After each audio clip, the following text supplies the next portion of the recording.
Sorry. Ama chatre.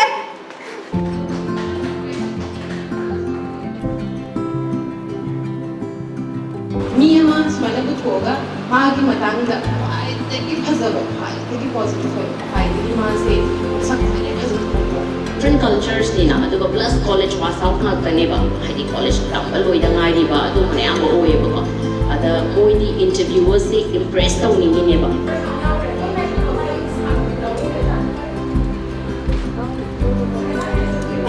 Apa state dia pinpoint orang saya.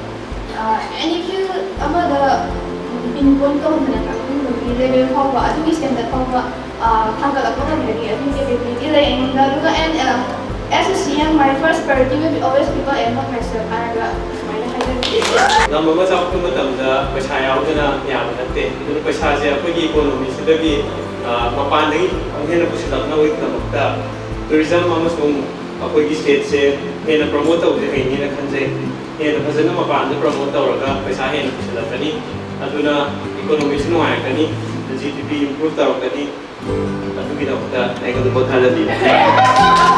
Cheating की जे अंतर है चेहरे ज़्यादा. So as a token of appreciation, अभी यहाँ वो की